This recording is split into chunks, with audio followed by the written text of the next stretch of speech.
Yeah, I'm glad he went down to 185. I think he should have been there all along. Yeah, Machida's one of those guys who would weigh in at 203, 204, didn't cut any weight. No. It's crazy. And he's not a huge middleweight. I mean, he'll be, 197, 196. When I fought at middleweight, I would show up to the venue at 207 on Tuesday, make 185 Friday, fight back at 207 on Saturday. That's crazy. And I was big then. Now I look at these dudes now, I mean, they're almost all like that anymore. Well, look at Weidman. Weidman's huge. Enormous. He's a big fucking Walks guy. at 225, 230. Yeah. He's a big, thick guy, and he's strong as shit.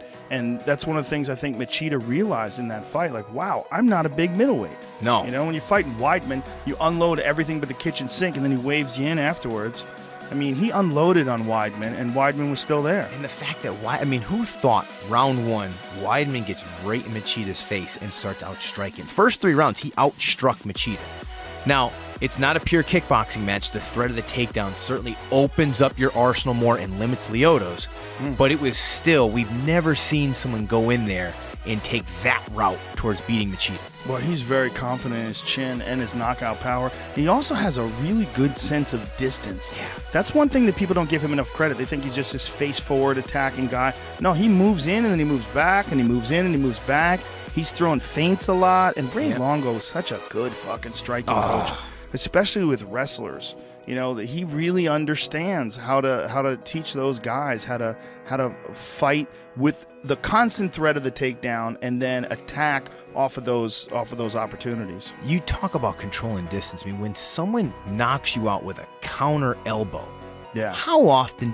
That is really hard to do. Yeah. To time an elbow on a counter strike and knock somebody out, that's understanding the range of your opponent, how far they're coming, a feel. It's a feel that not every fighter has, and Chris definitely has it. Yeah, Longo's also one of those guys technically, but I think he makes his fighters feel like they're better than they should be. Like he makes them feel like they're ready to run through that brick wall, because he's just that tough, Northeast, gritty dude. Like, hey, Ray, how do you think he's going to do against Weidman? And he told me 2 days before the fight, he's going to smoke him. He's going to run right through him. It's so funny to hear his confidence and how tough he is. Well, he told me, it was one of Weidman's earlier victories. I think after he fought Tom Lawler, I was in the cage with him, and Ray Longo goes, "He's a motherfucker. I'm telling you, this kid's a motherfucker." And another thing he said to me about Weidman, he goes, "We're all lucky he's fighting. Trust me, we're all lucky he's in the fucking cage fighting. Because if he was out there, if he didn't have an outlet, oh Christ." No shit. Because I've seen some shit with this kid in the gym. That'd be a great Reebok. Be a great Reebok T-shirt for Weidman. We're all lucky he's fighting. That or he's a motherfucker. When you look at him too, he's so handsome and looks so nice. He's a respectable looking young man to be such a fucking murderer in there.